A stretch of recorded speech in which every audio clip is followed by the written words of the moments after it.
Boa noite, meus irmãos. Hoje é quarta-feira. Estamos iniciando os trabalhos na casa de Abel Sebastião de Almeida. Como sempre o fazemos, rogando a Deus, nosso Pai de infinito amor e misericórdia, a Jesus, nosso querido e amoroso Mestre, amigo incondicional de nossas almas, a Maria de Nazaré, nossa Mãe Santíssima, que nos envolvam no manto de paz, no manto de amor, que a nossa psicosfera esteja preparada para todos os trabalhos que se desenvolverão nesta casa, né? Esse banquete de luz e amor que será dado para os nossos irmãozinhos que serão trazidos aqui um pouco mais à frente dos trabalhos, que tudo transcorra bem e a contento. Então, meus irmãos, visto isso, eu vou pedir à nossa irmã Gisilda que faça a leitura de uma página preparatória para os trabalhos. Então, meus irmãos, vamos fazer a leitura de uma página aqui do Evangelho, para que realmente, hoje é um dia muito importante, né, que nós vamos trabalhar com nossos irmãozinhos necessitados, uma tarefa linda de dialogação inspirada no Evangelho. Então, olha que interessante, capítulo 12, amai os vossos inimigos. Retribuí o mal com o bem. Aprendeste o que foi dito, amareis o vosso próximo e odiarei os vossos inimigos. Eu, porém, vos digo, amai os vossos inimigos, fazei o bem aos que vos odeiam e orai pelos que vos perseguem e caluniam, a fim de serdes filhos do vosso Pai, que está nos céus, que faz se levante o sol para os bons e para os maus, e que chova sobre os justos e os injustos. Porque, se só amardes os que vos amam, qual será a vossa recompensa? Não procedem assim também os publicanos? Se apenas os vossos irmãos saudardes, que é que com isso fazeis mais do que os outros. Não fazem assim também os pagãos? Mateus 5, 43 a 47. Digo-vos que se a vossa justiça não for mais abundante que a dos escribas e dos fariseus, não entrareis no reino dos céus. Mateus 5, 20. Se somente amardes os que vos amam, que mérito se vos reconhecerá, uma vez que as pessoas de má vida também amam os que as amam?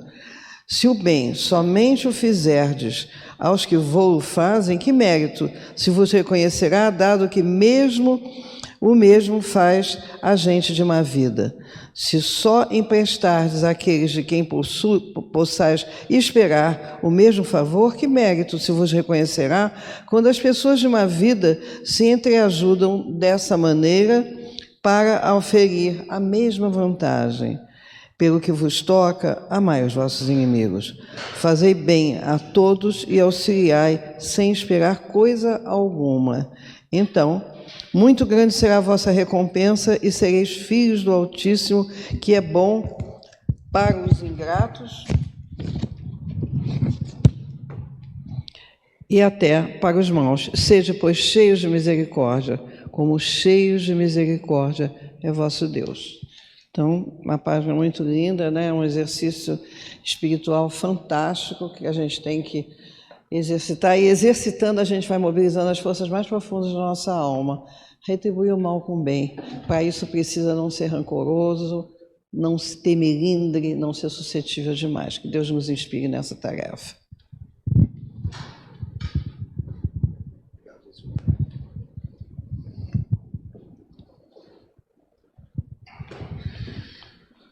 Bem, meus irmãos, agora nós vamos prestar a máxima atenção ao nosso irmão Gilberto Mesquita, que vai dar continuidade ao estudo da obra Devação do Invisível, de Dona Ivone Pereira.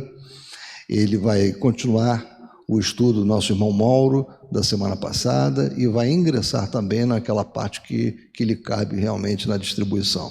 Que ele seja muito inspirado nessa noite.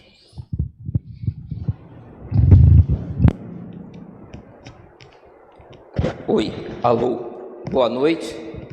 Como o Dionísio disse, né, vamos continuar o capítulo 6, romances mediúnicos, e aí eu já coloquei no canto da tela ali alguns dos romances em que Ivone Pereira menciona nesse capítulo, né? Que ela vai contar um pouco como é que ela escreveu esses livros, né? E aí, só para a gente fazer um resumo desse capítulo, né? Ela inicia descrevendo como ela escreveu os romances, né? Mas ela começa falando dos médios em geral, depois ela começa a abordar o caso dela, e ela descreve as possibilidades que o médium pode ter acesso para conhecer a história a ser contada, né? O romance, né, é uma história que muitas vezes é importante que o médium conheça, tenha uma noção do que é essa história, e aí ela vai descrever como é que o processo mediúnico, os espíritos trabalham, né, para que o médium acesse e tenha conhecimento da história que vai ser escrita, né? E também ela mostra as aptidões mediúnicas e de comportamento, né, que o médium deve perseguir para poder criar essa comunhão com os espíritos comunicantes e levar efetivamente a termos uma obra dessa escrita, né?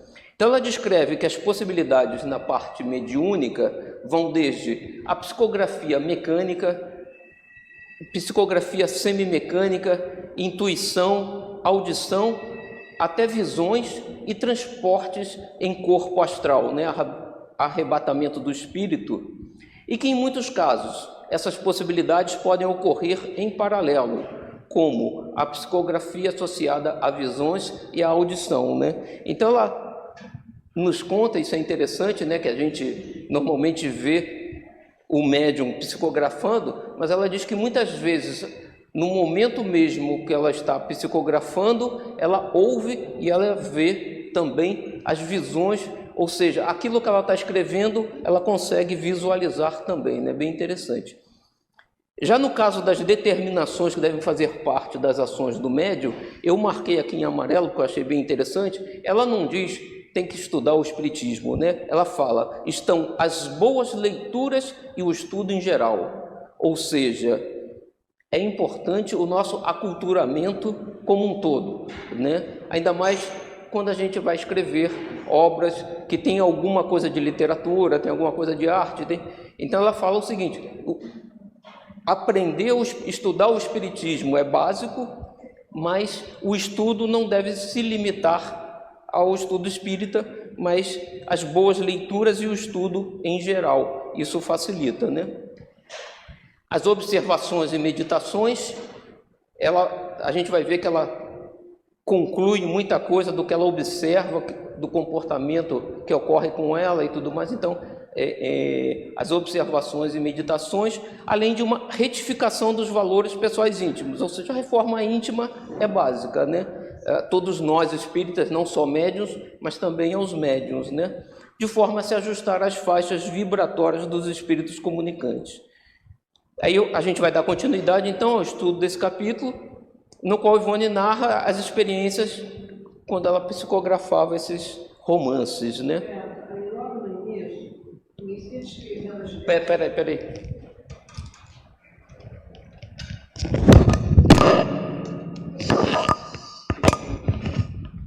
Pegou? Vai lá.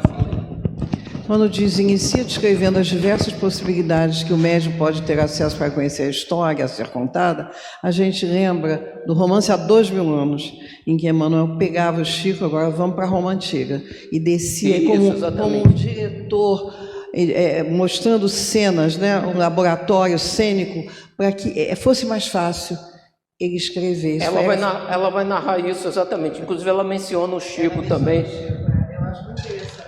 Exatamente. Uma ambientação cênica mesmo, exatamente. É como se fosse um teatro fazendo laboratório para que depois ela possa escrever. O processo funciona exatamente dessa forma, né?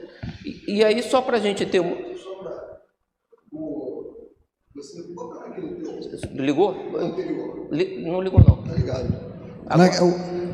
Quando você grifou ali as boas leituras e estudos em geral me lembrou o livro que nós estudamos anteriormente do Hermínio Miranda. Isso. Em que mais de um momento ele fala sobre isso, aí, como é importante que o médium tenha uma cultura geral, às vezes até que ele conheça uma língua estrangeira. Ele Por faz exemplo, menção ele a falava, isso aí. fazia menção a isso, Não é? exatamente. Você abre mais o leque em termos de número de espíritos que você consegue trabalhar com esse conhecimento. Então, o estudo como um todo é importante, né? O espírita é básico, né? O espiritismo é básico, mas quanto mais a gente puder estudar, e aí, né, a gente assim trabalha, vem aqui na casa espírita, faz palestra, mas a gente tem que achar um tempinho para ler boas obras, para estudar também, porque é parte do processo, né? E vai ter o aproveitamento futuro, porque qualquer conhecimento que a gente vá adquirindo vai ser de uso futuro, né? E aí, só para a gente ter uma noção, né? Isso está aqui na parte de trás, pelo menos do livro novo da FEB, né? Tem a lista da coleção da Ivone Pereira, mas eu listei aqui os romances. Então a gente tem Memórias de um Suicida com Camilo Castelo Branco, Nas Telas do Infinito com Bezerra de Menezes e Camilo Castelo Branco, Amor e Ódio, Charles, A Tragédia de Santa Maria, Bezerra de Menezes, Ressurreição e Vida, Leão Tolstói, Nas Voragens do Pecado, Charles, O Cavaleiro de Numier, Charles, O Drama da Bretanha, Charles. Esses três são uma trilogia, que é uma sequência de vida dos mesmos espíritos. Dramas da Obsessão, Bezerra de Menezes, e Sublimação, Charles e Leão Tolstói. Então é uma obra interessante, né? Mas que a gente vai ver que não nasceu assim tão fácil e é um trabalho enorme, né? E aí, exatamente para mostrar, antes da gente entrar no texto de hoje, realmente, que é um trabalho muito grande, mas que muitas às vezes a gente, né, se põe assim, mas eu não tenho capacidade, né, é difícil. A gente endeusa muito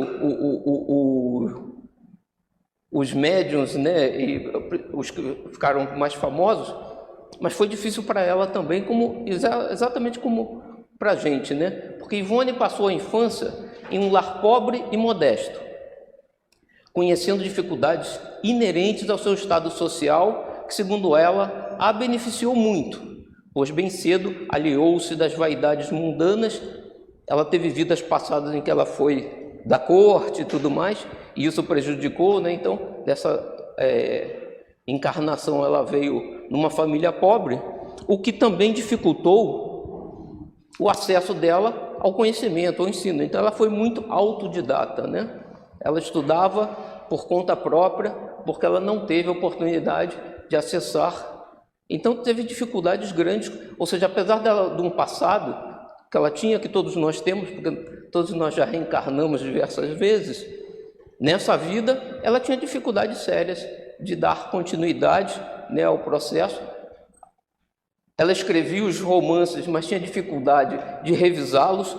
Então, ela diz que vários dos romances ficaram 10 anos, 15 anos na gaveta, esperando até que Charles ou outro espírito, Victor Hugo, a auxiliasse a revisar o texto, porque ela não se sentia com cabedal suficiente para fazer a revisão do texto, e aí sim poder publicar aquele texto, né? Então não foi uma obra fácil, né?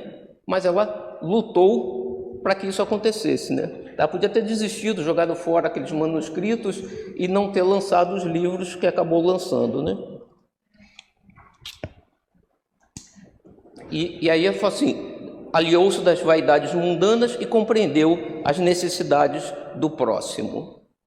E aí eu trouxe aqui também, eu peguei num folheto da FEBNET, né, na biografia dela, falou assim, aos 8 anos repetiu-se o fenômeno da catalepsia. Ela teve um problema de catalepsia quando era bebê, e a família achou que ela tinha morrido e preparou o enterro, e aí ela voltou à vida, né? E aos 8 anos ela teve de novo, associada a desprendimento parcial.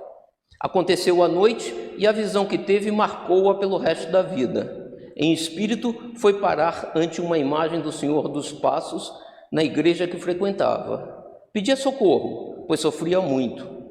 A imagem, então, adquirindo vida, dirigiu-lhe as seguintes palavras: Vem comigo, minha filha. Será o único recurso que terás para suportar os sofrimentos que te esperam.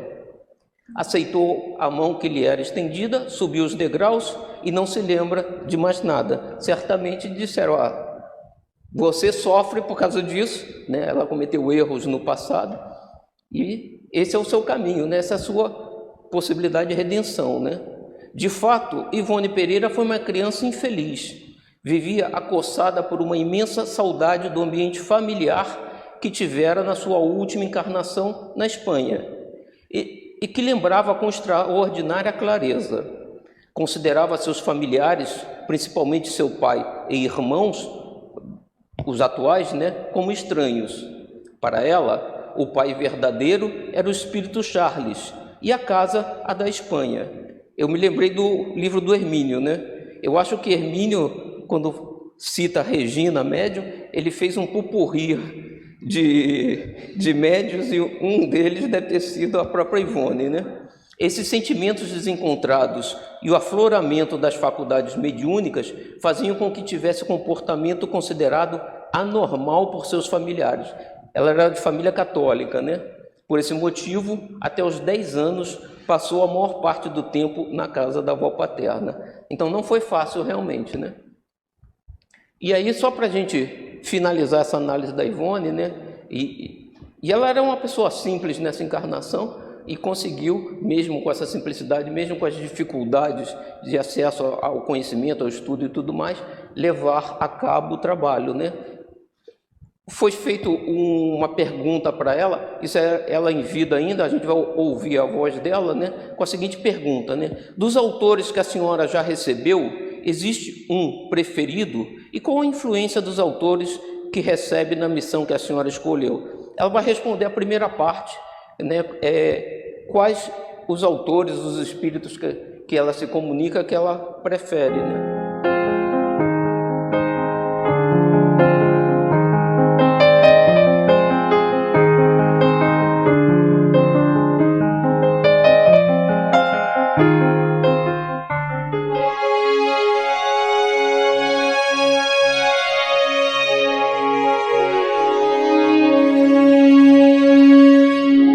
A presença de qualquer um deles é tão grata que eu não saberia escolher. Porque é uma graça tão grande que o médium recebe uma dessas entidades vir e honrar a pessoa com a sua confiança, com o seu pensamento, fazendo escrever uma coisa que ele em si próprio não poderia fazer. É tão grata que eu não sei qual me seria mais grato. Tem o seguinte, como o doutor Adolfo Bezerra de Menezes, esse espírito grandioso que nós temos aqui, posso dizer que me criou desde pequena, porque desde a idade de 10 anos, 8, que eu vejo esse espírito, eu tenho assim uma certa predileção por ele, mas sem falar nos outros que tenho também muito. Por exemplo, o Charles, que escreve comigo sempre, é o meu pai da vida passada. Então tenho muito respeito dele, né? Enfim, eu não posso dizer mesmo qual é que eu me afino mais, com todos eles. Tenho um grande amor a eles e todos eles são muito gratos com a sua presença para mim.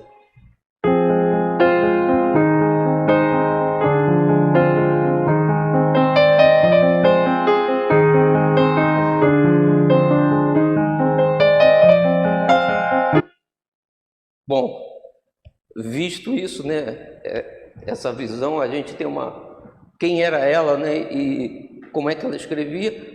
Vamos ao texto, dando continuidade onde o Mauro parou na semana passada, né? Que ela diz, né? A vida de cada criatura está repleta desses fenômenos mediúnicos, né? Embora a maioria não ligue ao fato a devida importância.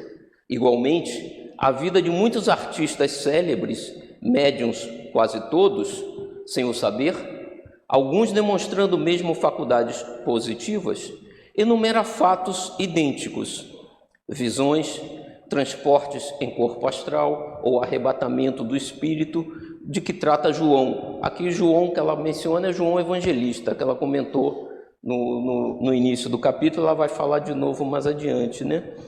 Contam que Vincenzo Bellini, o grande compositor italiano, durante um sono que tudo indica tenha sido um transe letárgico ou um estado de sonambulismo, sonhou que assistia a uma festa no céu. De lá mesmo, onde pairava o seu espírito temporariamente afastado do corpo, isto é, do local feliz do invisível onde se encontrava, certamente algum ponto de reunião de espíritos artistas aciona o corpo que dorme e escreve a área vitoriosa da sua ópera Norma, pois que a anterior fora vaiada durante a récita de estreia. E aqui eu marquei esses pontos em amarelo, porque ela diz, né? Tinha sido um transe letárgico ou um estado de sonambulismo, né? Ele sonhou nesse estado que estava numa festa no céu. E depois ela diz, de lá mesmo, da onde ele estava no espaço, ele aciona o corpo que dorme e escreve a área vitoriosa da sua ópera, né? Isso, se a gente for lá no livro dos médiuns, na definição que Kardec faz de sonambulismo, é exatamente a descrição de sonambulismo, né? Mas eu marquei aqui até porque mais adiante ela menciona sobre isso de novo, e a gente vai voltar nesse tema e ver essas definições, tá? Ela continua. Na empolgante obra No Invisível, Leon Denis cita o caso do pintor alemão Albert Dürer, e aí só para a gente ver, né? Tem uma nota no livro, né? Célebre gravador, pintor, escultor e arquiteto alemão. Nasceu em Nuremberg em 1471 e aí morreu em 1528. Aliou a uma imaginação de espantosa riqueza um colorido perfeito e, principalmente, uma incomparável mestria de desenho. Exímio no retrato, embora mostrasse preferência pelos assuntos impressionantes.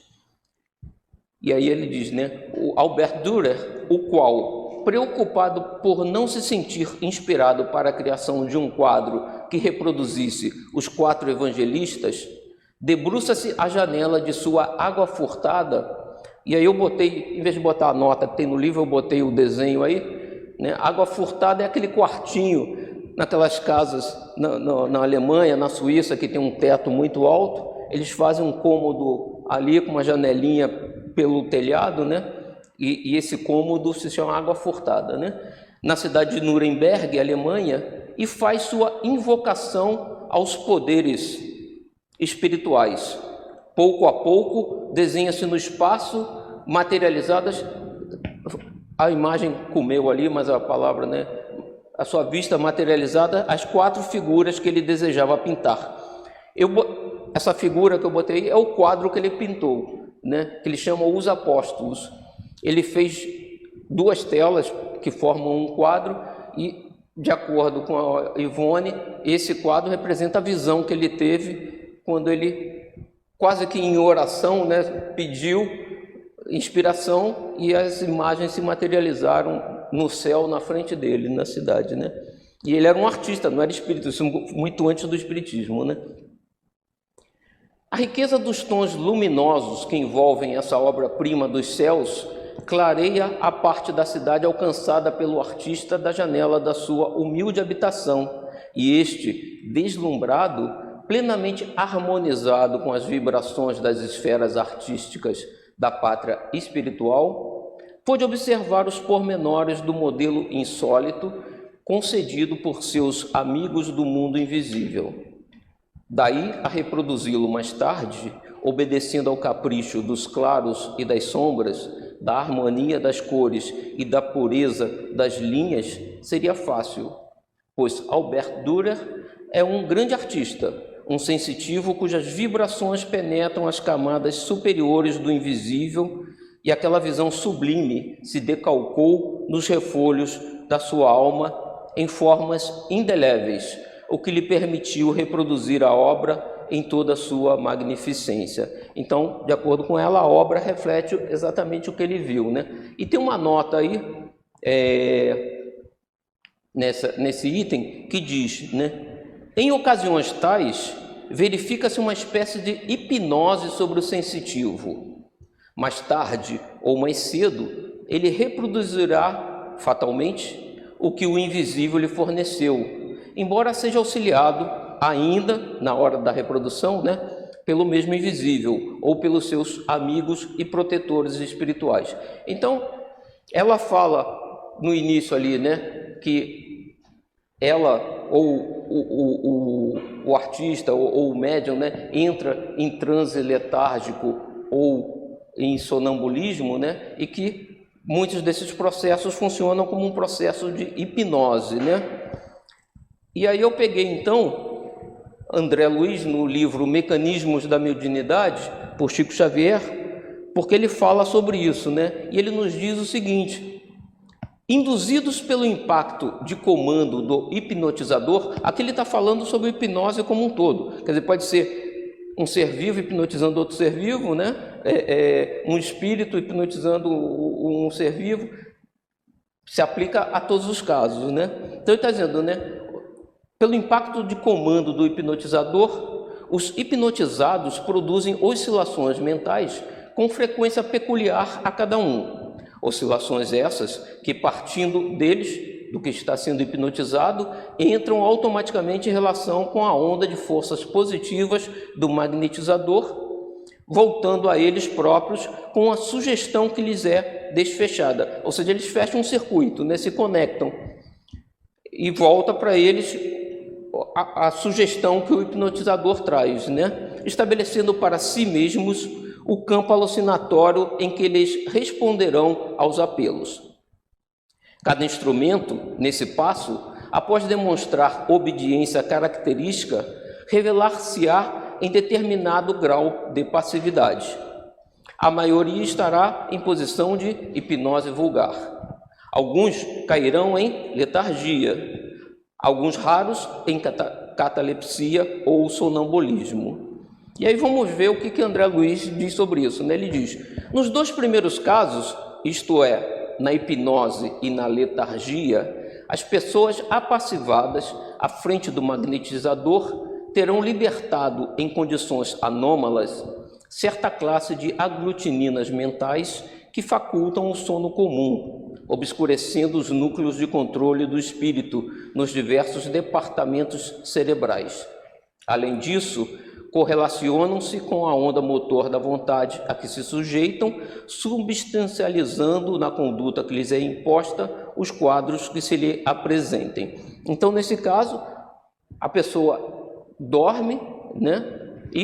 Mas está recebendo a sugestão do hipnotizador e está criando na sua mente os quadros que o hipnotizador está lhe passando, né? Nos 2 segundos, na catalepsia e no sonambulismo provocado, as oscilações mentais dos hipnotizados, a reagirem sobre eles mesmos, determinam o desprendimento parcial ou total do perispírito ou psicossoma, que, não obstante, mais ou menos liberto das células físicas, se mantém sob o domínio direto do magnetizador, atendendo às ordenações. Então, André Luiz aqui faz uma diferença, né? Na hipnose normal ou na letargia, o espírito está preso ao corpo ainda. Na catalepsia e no sonambulismo, o espírito se liberta do corpo, mas continua ainda sofrendo o efeito hipnótico, né? E aí o André Luiz fecha dizendo aqui: na exibição popular, né, que a gente vê às vezes até na televisão, né, um hipnotizador trabalhando, o magnetizador pratica a hipnose que se hierarquiza por muitos graus de passividade nos hipnotizados. Na vida comum, todos praticamos espontaneamente a sugestão, em que a obediência maquinal se gradua em cada um de nós através de vários graus de rendição à influência alheia. Tal situação começa no berço. Então ele está dizendo o seguinte: todos nós podemos atuar como magnetizador em algum momento, e atuamos, né? E uma vez que você consegue passar uma ideia para uma pessoa, em algum momento aquela pessoa, e ela aceita, né? Ela se deixa, né, receber a sugestão, né? Em algum momento aquilo fica no subconsciente, em algum momento ela vai executar aquela sugestão, né? E é o que os artistas fazem, os médiuns também fazem, né? Então vamos voltar aqui, e ela diz: não raro O mesmo estranho fenômeno se verifica com os médiuns espíritas em relação às obras românticas que lhes concedem os mentores espirituais. Quadros belíssimos, sequências admiráveis de cenas coloridas, aí o que a Gesilda comentou, né? Detalhes singulares, etc., tudo sublimado por um jogo de luzes indescritível, são fornecidos àqueles no momento em que recebem a obra, ou antes da sua recepção, quando do transe letárgico provocado por seus instrutores durante o preparo da mesma e a adaptação do médium para o feito. Dá-se mesmo o fato de que, algumas vezes, uma só obra terá dois autores, um que a conta ou narra em cenas no espaço e outro que a escreve mais tarde através da psicografia. E mais adiante ela diz que o romance Amor e Ódio acontece assim, né? É Victor Hugo que apresenta as imagens da história para ela, mas é Charles quem psicografa e termina a obra, né? Então, na verdade, são dois autores. Nesse caso, ao transcrevê-la sob a assistência do seu amigo invisível, o médium já conhece a história, porque a viu narrada no além, o que muito facilita a recepção escrita, pois ou dela se recorda, caso seja instrumento muito lúcido, impressionável, ou, quando menos, a conserva arquivada na subconsciência, caso a faculdade não disponha da propriedade de reter lembranças ao despertar do primeiro transe. Porque muitos de nós, eu mesmo costumo sonhar muito à noite, eu tenho consciência que eu sonhei, mas eu acordo e não me lembro nada. Já, se minha esposa acorda e me conta, não, essa noite eu sonhei que eu não sei quem, que eu não sei quem lá, eu estava aqui, estava ali, eu não me lembro de nada. Dentre outros médiuns de que temos notícia, além de nós mesmos, aí, Gesilda, ela complementa o que você falou aqui, né? Pois esses fatos nos são muito comuns, convirá destacar Francisco Cândido Xavier por ser o mais popular e o mais acreditado no conceito geral. E ele exatamente passava por esse mesmo processo que ela descreve aqui, né?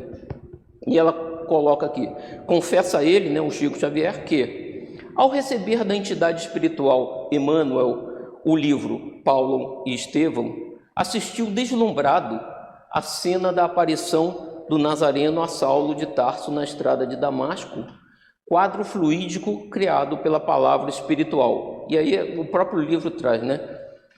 O quadro fluídico criado pela palavra espiritual é uma vibração mental, né, do espírito, poder do pensamento e da vontade sobre os fluidos existentes no universo, né? Do autor da obra, né, no caso era o Emmanuel, que a está ditando psicograficamente e a qual se converteria na mais bela obra pelo espaço concedido aos homens depois da codificação da doutrina espírita. Eu concordo, essa obra é muito interessante. Comovido, o médium não suporta tanta grandeza patenteada à sua visão. Abandona o lápis, interrompendo o ditado. Então ele estava vendo ao mesmo momento que estava psicografando, né? Prostra-se de joelhos e chora as mais sublimes lágrimas que seus olhos conheceram. Aliás, é comum o médium se emocionar ante as belezas que a sua visão se rasgam em cenas indescritíveis, quando, muito concentrado no trabalho, favorecido por ambiente feliz e afastamento completo das coisas deste mundo, e aí eu coloquei essa foto aqui do Chico Xavier, porque ele fazia isso, né? Ele se desligava de tudo, né? Chegava a tapar a vista, né? E se concentrava ali no processo da psicografia, e possivelmente ele estava vendo enquanto ele psicografava, né? Favorecido por um ambiente feliz e afastamento completo das coisas deste mundo, ele se dá ao labor do ditado mediúnico. Muitas vezes, nós mesmos temos interrompido nossos trabalhos, aqui Ivone contando, né, ante o encantamento da sutil beleza espiritual com que nossos guias nos mimoseiam, a fim de nos entregarmos ao pranto feliz e comovido, que o mundo ainda desconhece. Parece que o médium, em tais ocasiões, tem as suas sensibilidades gerais elevadas ao máximo, pois se não vibrar uníssono com o autor da obra, não conseguirá realizar o feito. E ela dá a entender que, ao ter a sensibilidade estimulada, né, e ao ver aquelas imagens, ela se sensibiliza mais ainda, né? Daí o porquê de um instrumento mediúnico obter obras de poucos autores. Quer dizer, ela diz pouco, né? Mas, pelo que a gente viu ali, tem uns 5 espíritos, pelo menos, com os quais ela trabalhou. Mas, realmente, alguns médiuns ficam presos a alguns poucos espíritos, né? Porque criar esse clima, né, de harmonia entre os dois é trabalhoso, né?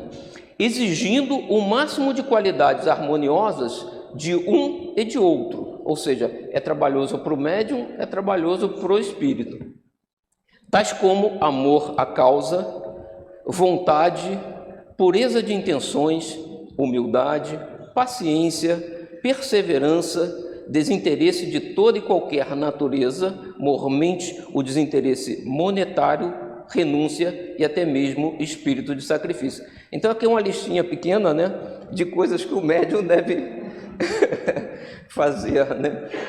O que deixa entrever não ser fácil a um encarnado assim comungar tão intensamente com entidades elevadas da espiritualidade. Você tem que ter vontade dos dois lados, né? O médium tem que estar disposto, o espírito tem que estar disposto também, porque dá trabalho. Existem ditados mediúnicos, mesmo romances, e poderíamos citá-los, considerados imitações por muitos observadores, porque não trazem o característico do estilo literário daquele que espiritualmente o concedeu.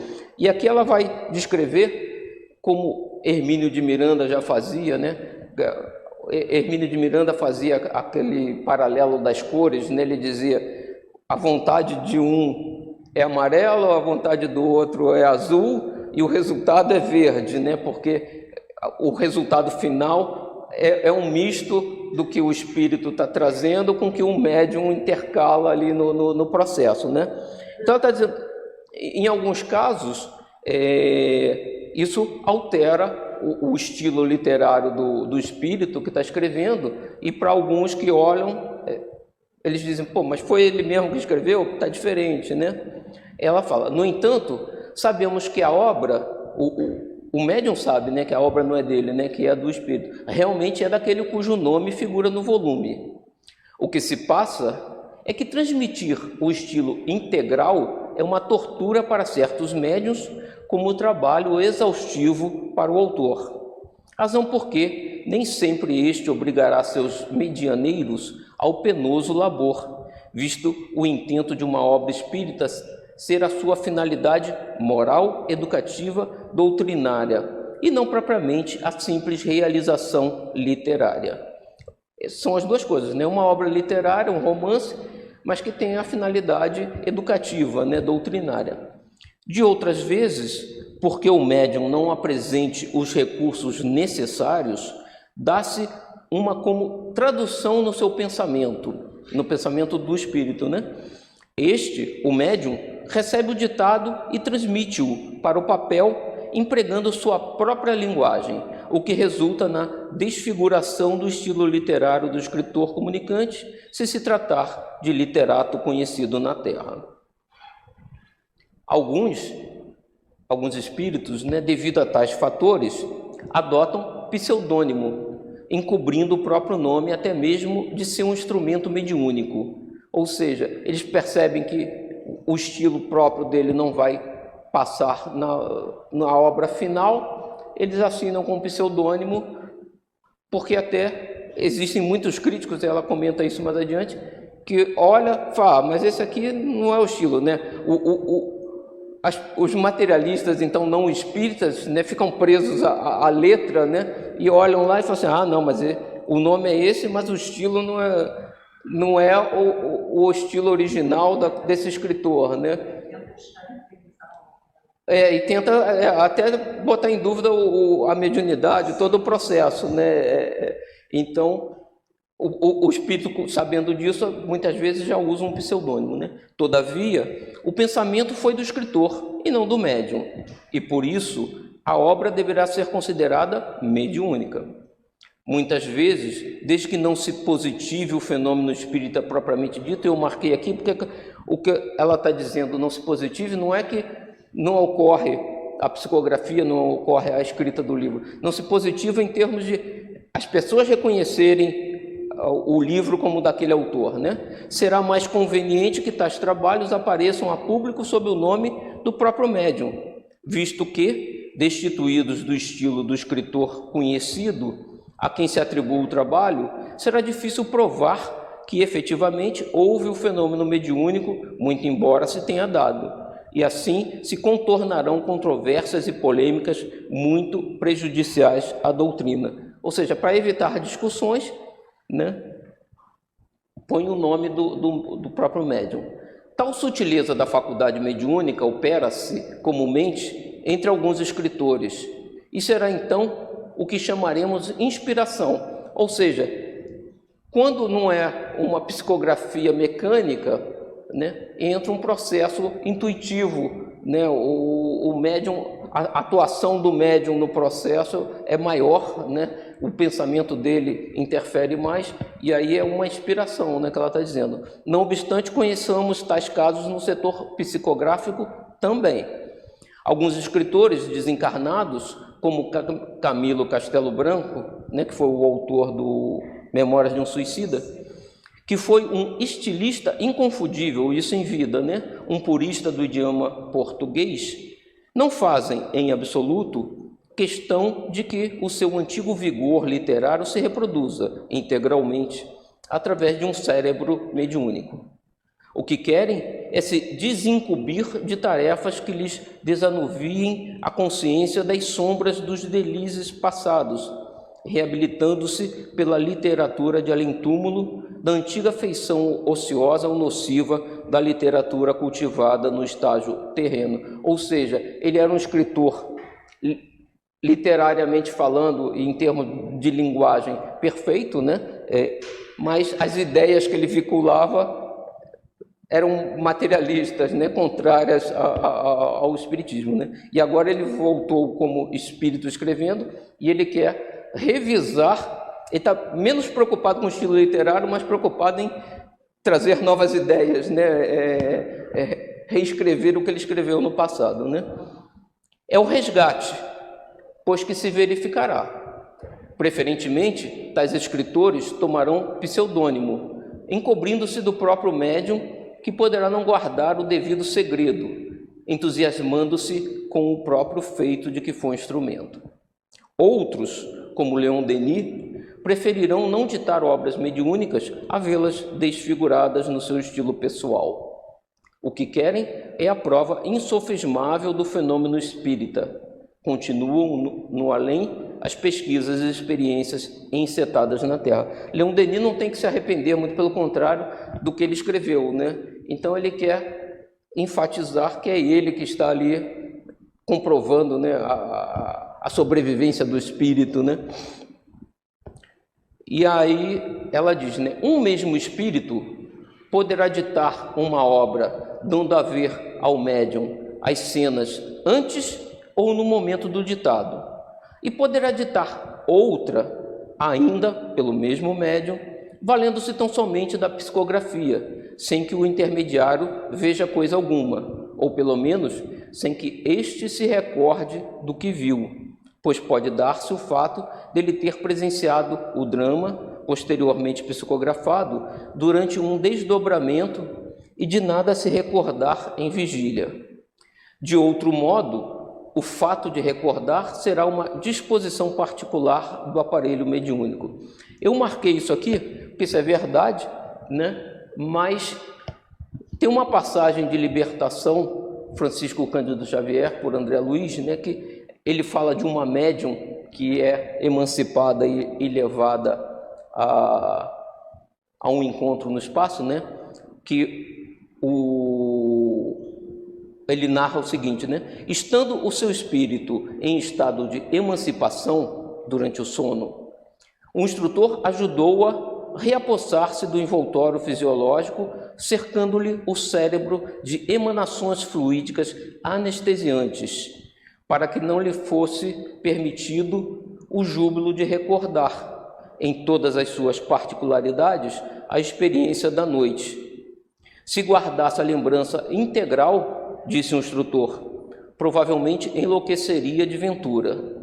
Destarte, ou seja, apesar disso, as alegrias por ela intensamente vividas seriam arquivadas em seu organismo sob forma de forças novas, estímulos desconhecidos, coragem e satisfação de procedência ignorada. Então a gente vê que, apesar de ser uma disposição particular do aparelho mediúnico, os espíritos têm controle e podem bloquear, né, como nesse caso que André Luiz narra, a recordação, e ela mesma conta que em alguns momentos ela não se recordava de certas coisas, né? Vimos que João Evangelista, ao despertar do transe em que obteve o Apocalipse, recordou tudo o que vira e ouvira. Os profetas antigos, do mesmo modo, se recordaram das visões tidas durante os chamados transes oníricos e os desdobramentos em corpo astral. E eu botei aqui embaixo, né, transes oníricos, tem uma nota no livro que diz mediunidade pelo sonho, né, revelações através do sonho. A Bíblia está repleta de informações a respeito, que já era mediunidade acontecendo desde aquele tempo, né? Mediunidade não é novo, né?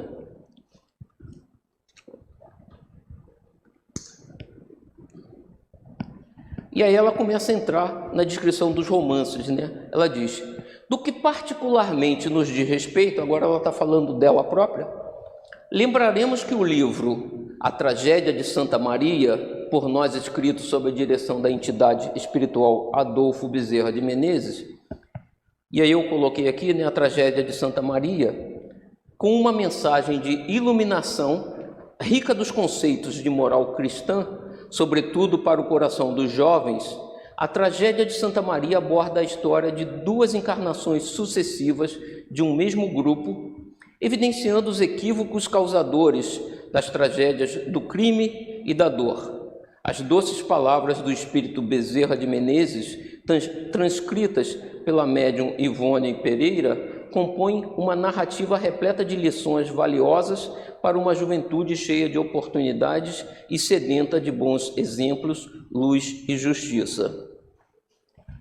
E ela diz, trabalho em que tivemos a maior facilidade de recepção, dentre os que tem nos cabido transmitir, ofereceu-nos todas as modalidades possíveis de um ditado mediúnico, visão antes e no momento da recepção, audição, psicografia isolada, desacompanhada de visão e de audição, psicografia acompanhada dos outros fenômenos e intuição acompanhada de visão.